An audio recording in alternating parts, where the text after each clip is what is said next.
Okay, well, we'll call it to order. Special session of the City Council on street rehabilitation for July 14th, 2015. Start with the roll call. All council members are present. Thank you.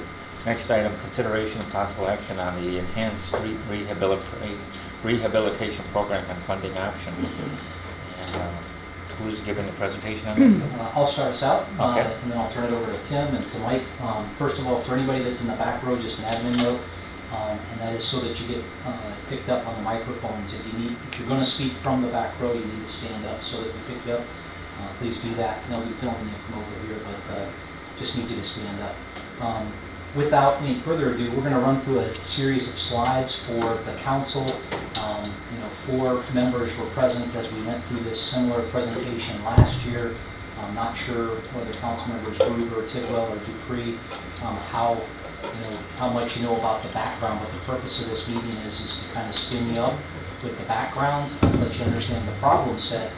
Mike Payne will do that, and then really we'll turn it over to Tim Allen, who will talk about some of the potential funding options.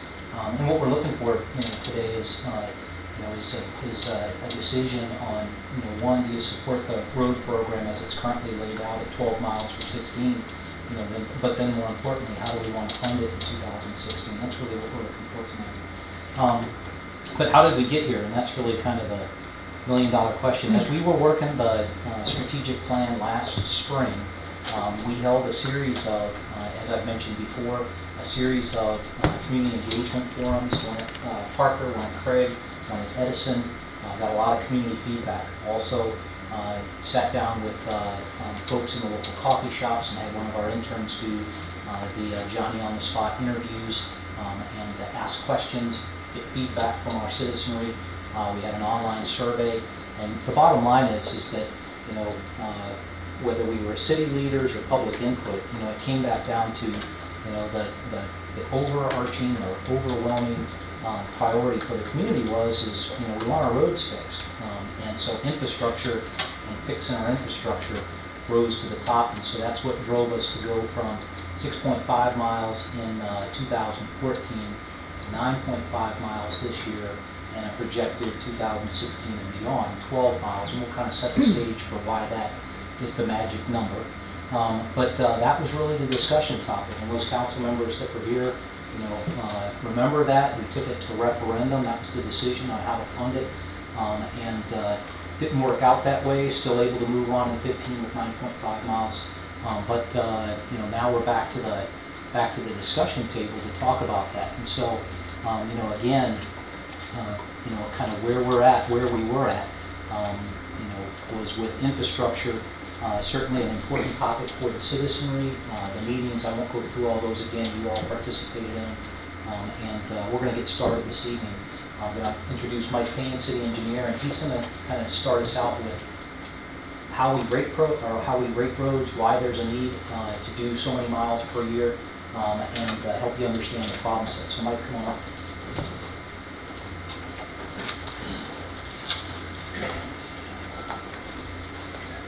Thank you, Mark. Mike Payne, city engineer. Good evening, council members. So as Mark said, 4 of you basically saw this presentation before as we kind of prepared as part of the discussion to get ready for the street referendum. And for the 3 new members, we felt that it was good just to run through this fairly quickly as background, but primarily focus on the methods and the options that we have as a community to pay for the additional streets that we wish to pursue. So a little background here, the local street program in the 1990s and the 2000s, there were about 85 miles of new streets constructed to support new development and growth of the community itself. The city currently maintains approximately 330 miles of street pavement. On average, it's estimated that the street life is 25 to 30 miles before a significant rehabilitation is required. And so if we just do the simple math and take the 330 miles divided by that 25 to 30 year range, we're figuring that somewhere between 11 and 13 miles of streets is what we should be focusing on an annual basis to try and stay caught up with what we have. The new initiative that we discussed back in early 2014 talked about a plan to ramp up the existing street program to try and target 12 miles per year, depending on the circumstances of the conditions of the actual streets that are identified and included on an annual program, and the number of the percentage of streets that are reconstruction versus mill and overlay. We're kind of talking in general terms about we should target that 10 to 12 mile range, with 12 being desired. Other streets, Mark wanted us to point out that there are a number of other jurisdictions that maintain streets within the city of Janesville, and those are primarily county trunk routes, state trunk routes, and U.S. highways. And so some examples there are on the screen. County MM, County D, F, G, JWC, which is West Court Street, just west of Janesville, and County Y. The list kind of goes on there for state connecting highways and U.S. connecting highways. So on those routes, on the state connecting highways and the U.S. connecting highways, the city is responsible for anything that's less than 2 inches of a rehab technique, and the state is responsible for anything that's 2 inches or more. And so the state aids that we get is not enough to allow us to put a lot of effort and money into those corridors, and so we do our best to plan with officials in Madison at DOT. We try and essentially pothole patch those and get those programmed through the applicable state program to try and use state and federal funding on those state and federal routes.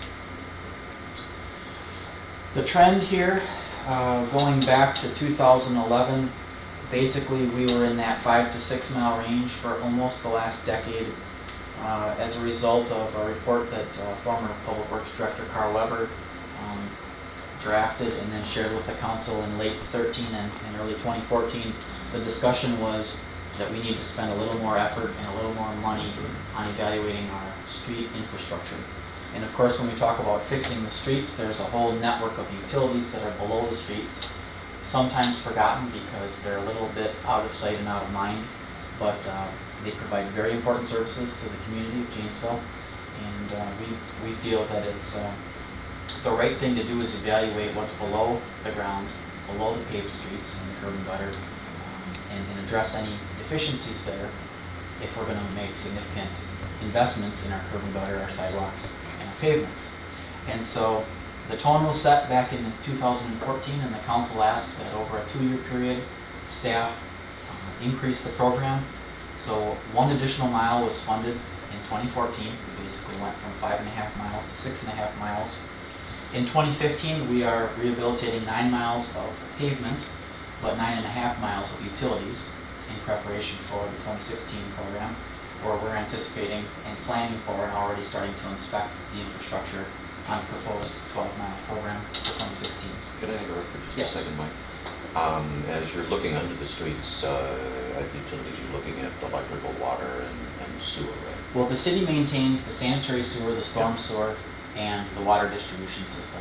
What we do is we coordinate with the local electric companies and gas companies to make them aware of our intent Okay. to fix the street corridors, because as you know, their utilities are also in the right-of-way corridors. As you're looking at the sewer and water, for example, and you're doing your planning for road improvements, the funds, if you need to replace the iron pipe that's under the street, do the funds for that come from the water utility? Yes, they do. Okay. Yep, so the utilities are enterprise funds here in Janesville, and so the respective utility pays for Those- repairing, replacing, or additions to their existing infrastructure. Yep, Thank you.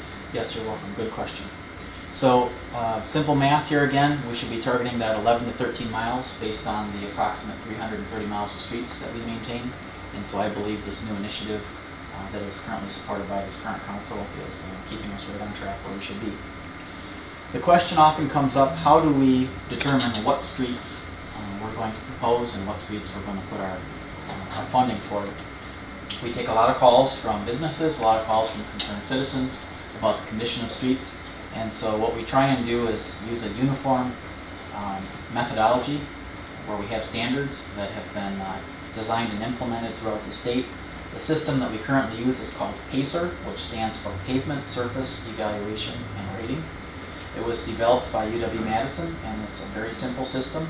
where there are pictures of street conditions, and they are rated between a 10, which is a new or almost perfect street, down to 1, which is basically a failed street. Prior to 2009, question? Yeah, on your pacer system, does that also take into account vehicular traffic that's actually using that street? It does not. The pacer rating is simply A surface view. evaluation. And so then what we do is we have different street classifications. We have local streets, we have collector streets, we have minor arterials, major arterial streets. And the council has helped define for staff the priorities for how we appropriate and schedule the various streets that are in need of repair. So the pacer rating system is really just identifying the condition of the streets, and then we take those other factors into account as we're programming out for a couple of years.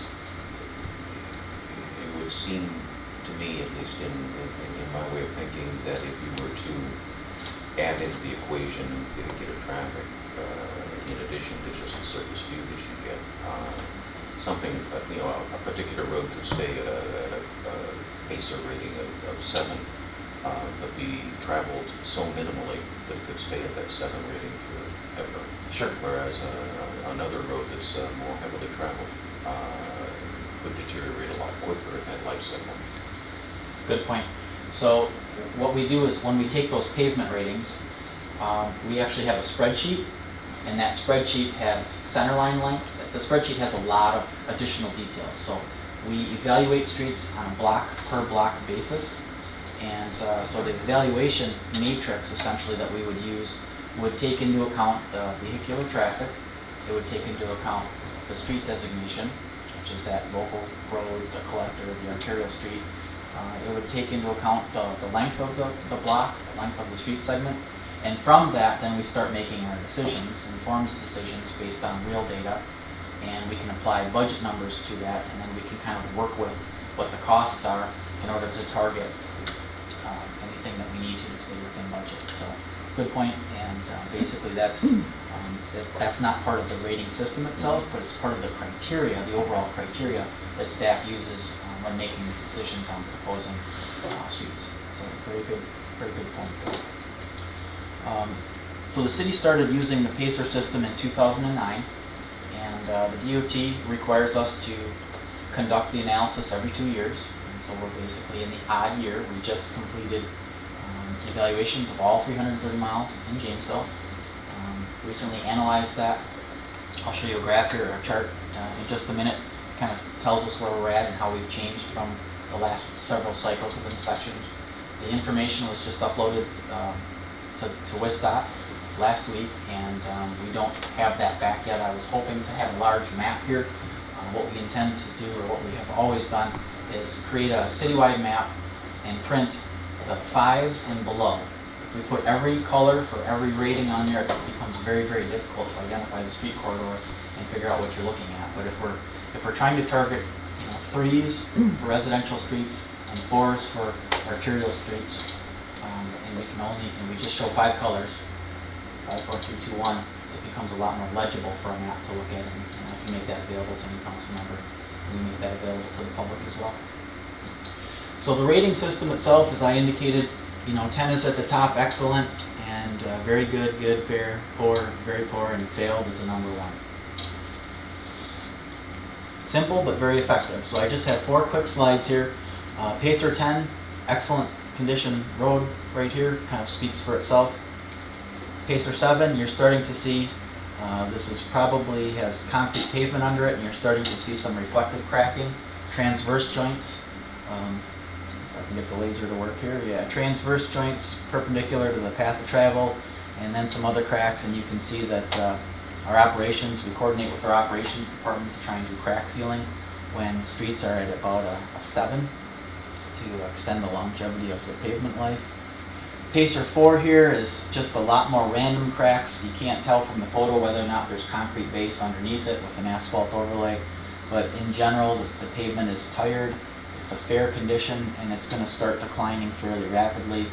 And the last example is PACER 1, where there's just all kinds of alligator cracking, all over the place. You can see pothole patches all over the place, and at this point, this is not a candidate to mill it and overlay it. This is a candidate to take the surface off, take probably the sand or the gravel that's below it, and beef up that substructure, and then pave it so we get good integrity of pavement for the next 25 to 30 years cycle. Questions? Yep. Now, depending on the criteria of street, whether it's arterial, collector, do you, the thickness of the asphalt, the thickness of the gravel, sand, does that affect that? It does, yeah. So, for instance, arterial streets that are primary truck routes in and around and through Janesville have a more significant pavement thickness than a residential street would, where 95% of the traffic on a residential street is passenger cars. Thanks. Yep.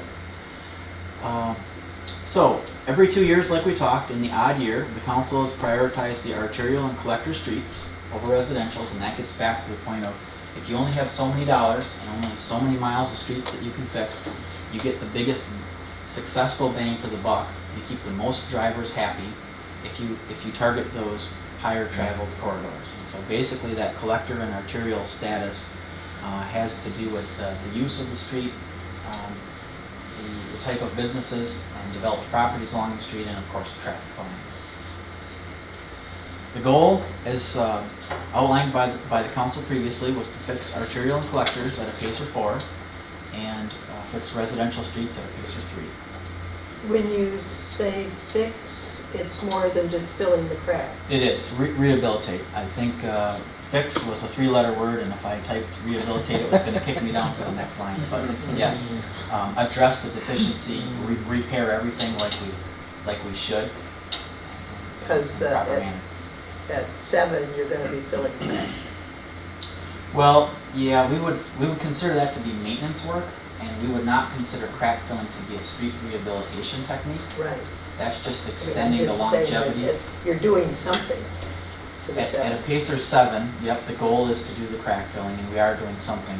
When we refer to a goal of fixing, we're really talking about rehabilitating the street, whether that's a mill and overlay, an overlay, a reconstruction, and there's a lot of reconditioning, there's a lot of choices in between as well.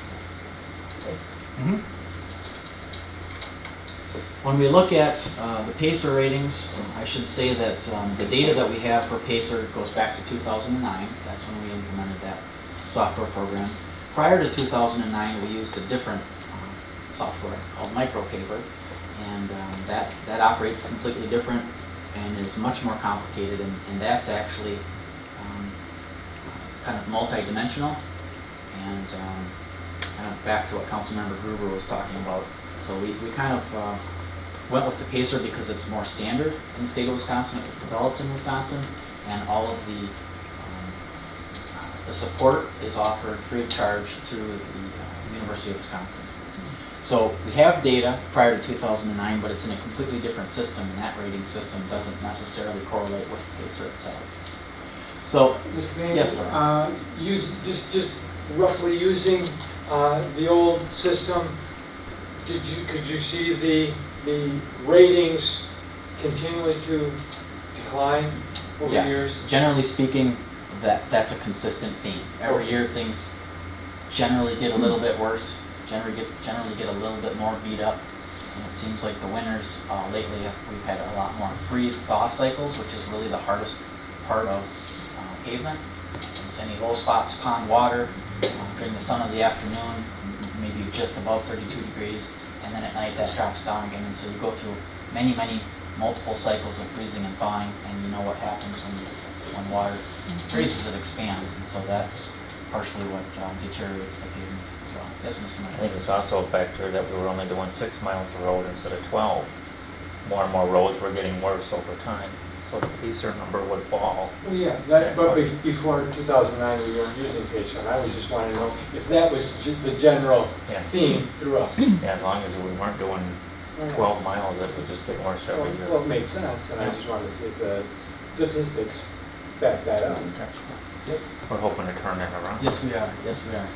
So average PACER rating here is dropping slightly, not a significant change.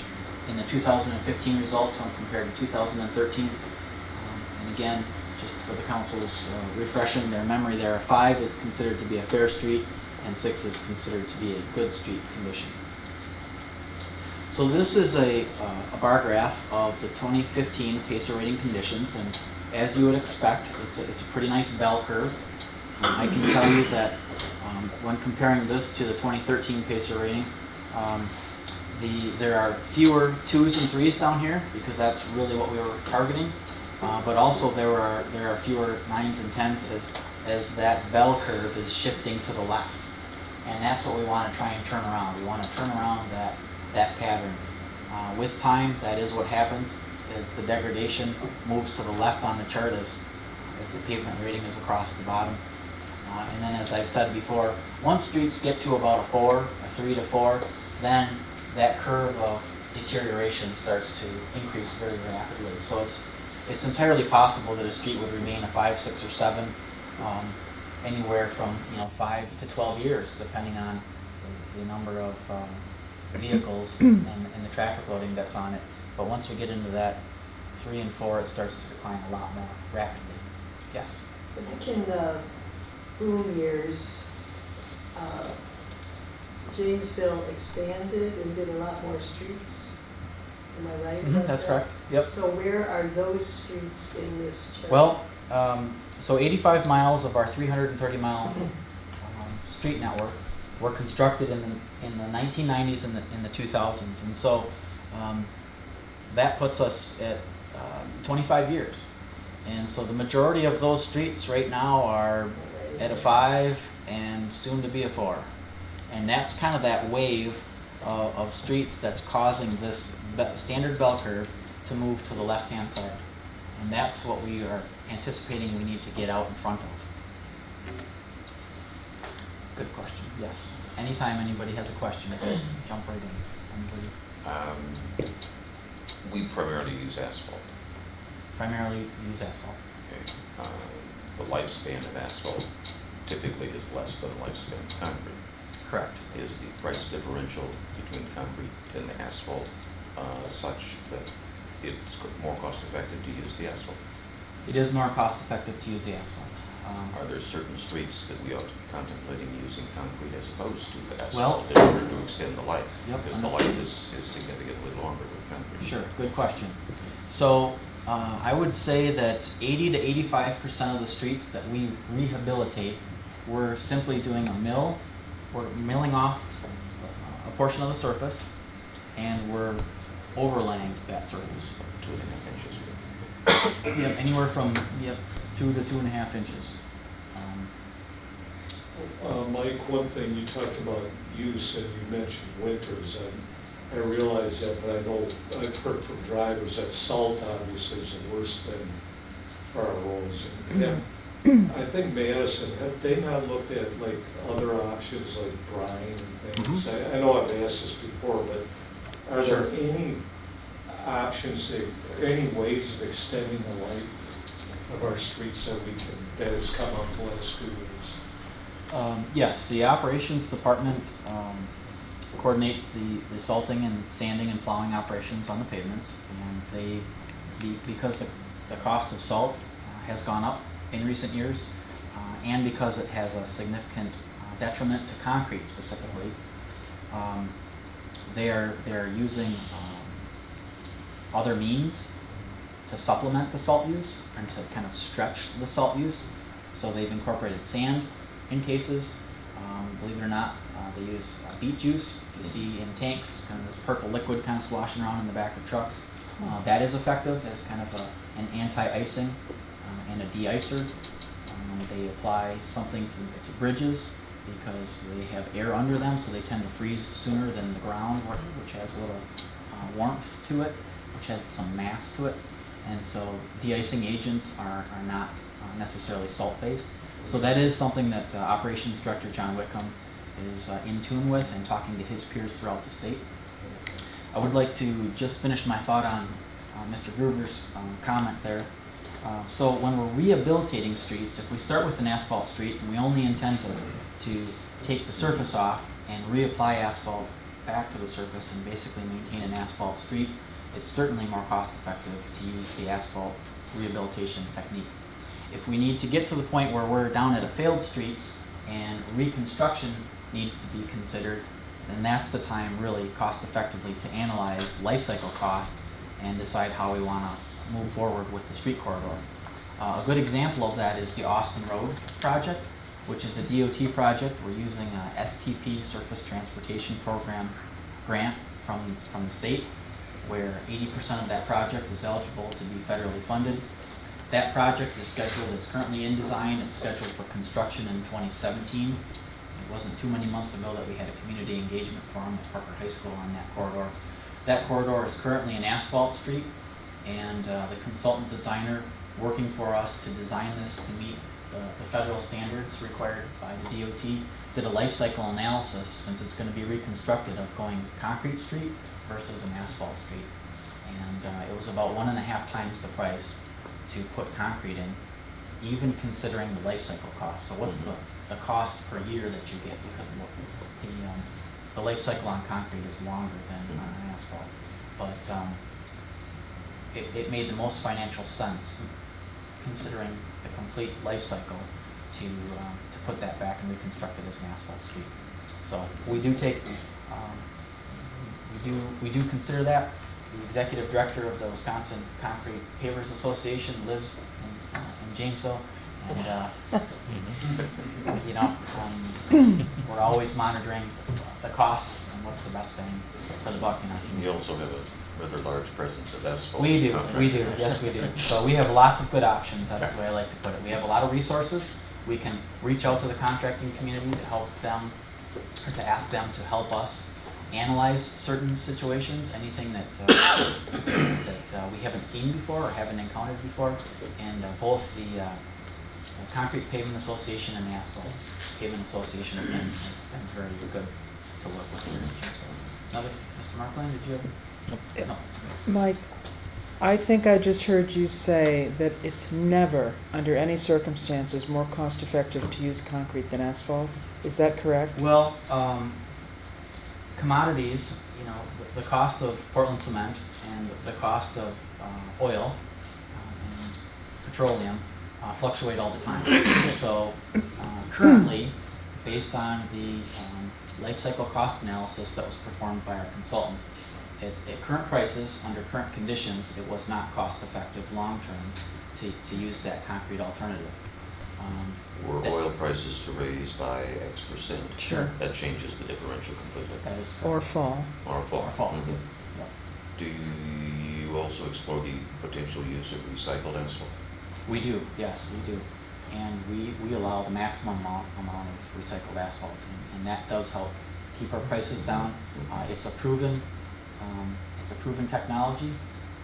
Typically, we aren't out on the front edge of trying new things. I guess my philosophy is the DOT has a lot of engineers in their central office, and they pay to put a lot of asphalt and concrete down throughout the state. And so as they're approving different mix designs and different technologies and different percentages of recycled products and materials, once it's approved for a DOT list, then it's automatically approved for use in a corporation in the city of But Janesville. that recycle process is also more.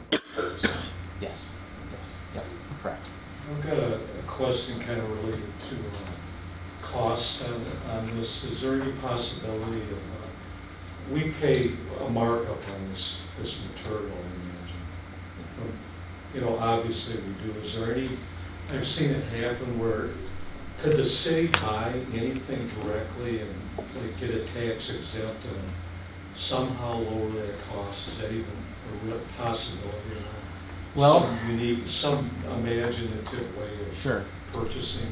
Sure. So the concept that you're talking about, I guess we refer to as an owner direct purchase. Yes. And by doing that, we can avoid paying in Rock County the 5.5% sales tax. We do that a lot on building projects, where there's an easy way to separate out equipment for a project. When we talk about separating out materials for street rehabilitation or street construction, The difficulty that we have run into is, and you may have heard from constituents who have had concerns in the past, but if we pour sidewalk or curb or a driveway apron, and if after the first winter there's significant spalling of that surface, the question is what went wrong and who's going to pay to fix it.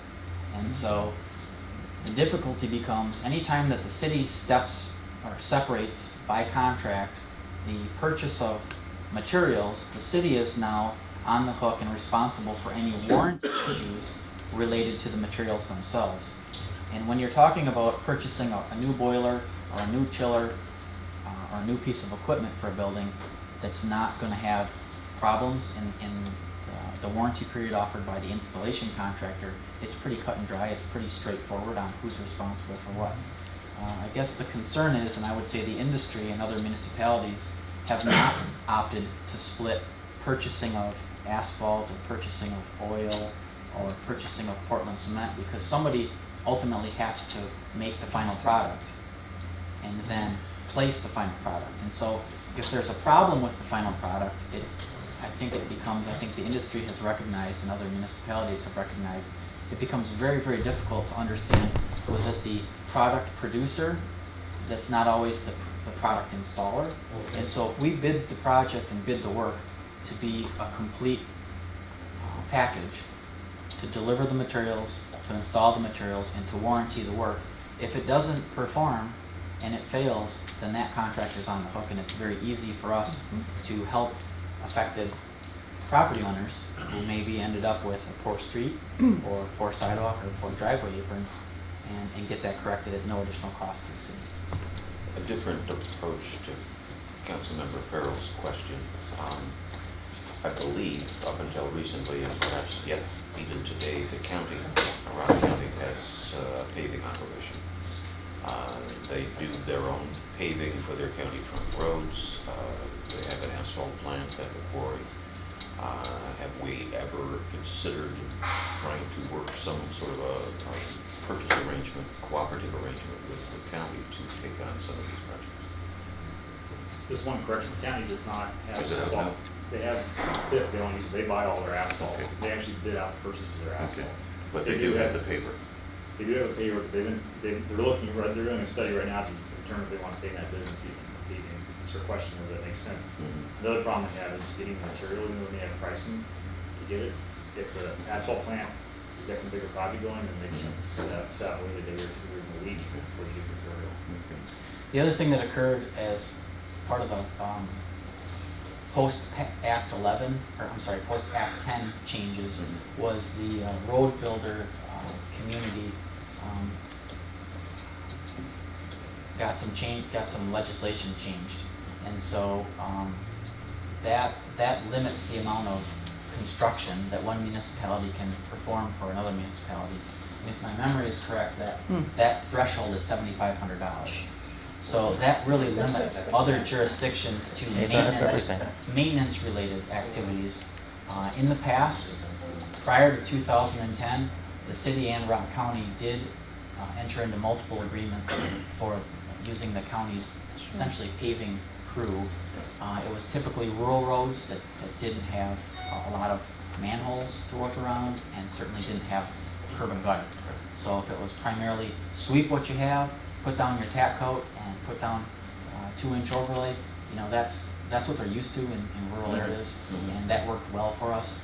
They had a pretty good price point, and they actually had a little incentive called the county highway aid program, where the theory is they have to keep so many people on payroll primarily for winter plowing activities, and then summertime they're mowing the ditches along the interstate, and of course the state's cut back on that, and then they offer these paving services for their townships. And so as an incentive to the city of Janesville, there was an annual allocation. It wasn't a whole lot, but $3,500, $4,500 that could be used as a 50% cost share. But when the legislation changed, that kind of put the kibosh. That whole world changed. Yeah, you can't get a whole lot of paving for $7,500. No. But good thought. I like these out of the box, creative thoughts here. Yes. I'm looking at this bar graph and our 12 miles a year won't even take care of all of 3A West. That's correct. So, at some point, managing all of this work becomes very difficult, and we made significant strides between the 2013 ratings and the 2015 ratings. And so I'm gonna get to a slide here in 2 slides that's gonna help paint the picture for you here. If there aren't any other questions, I'll move forward here. I'm gonna kind of recap here. So the life expectancy of the street is typically 22 to 25 years until it drops to a fair condition. Okay, so that's when we want to be addressing our streets. That's a Pacer 4 and 5 is considered a fair condition. At that point, at around a 4, it starts degrading at a much more significant pace than when it's a 5 or higher. And of course, this makes sense that the cost to rehabilitate a very poor street or a failed street is about 3 to 4 times the cost of rehabilitating a fair street. And so that's where we talk about, when I put that picture of a Pacer 1 street that has failed, you aren't going to just kind of scrape the surface and then put an overlay.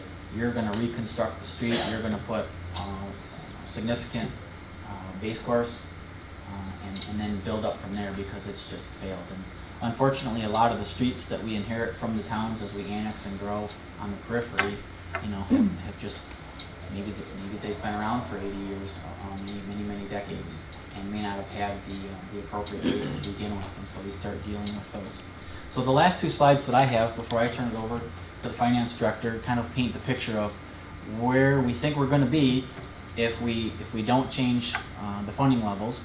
And again, this very similar slide to this was shown to the council back in 2014. And so what you see here is what Councilmember Dupree is kind of pointing out to us, and that is that the blue line is the fair to excellent rated streets. Okay, so 2012 down here, 2015 is where we're at right now. And so what you see is a decline of the condition of the street, and the red line is increasing, and that red line is the poor to failed.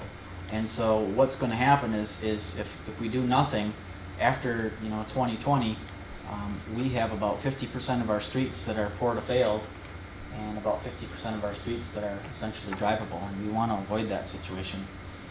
We think that if we can hit this goal and prioritize streets appropriately and target about our 12 miles annually, we believe that we can essentially reverse that trend.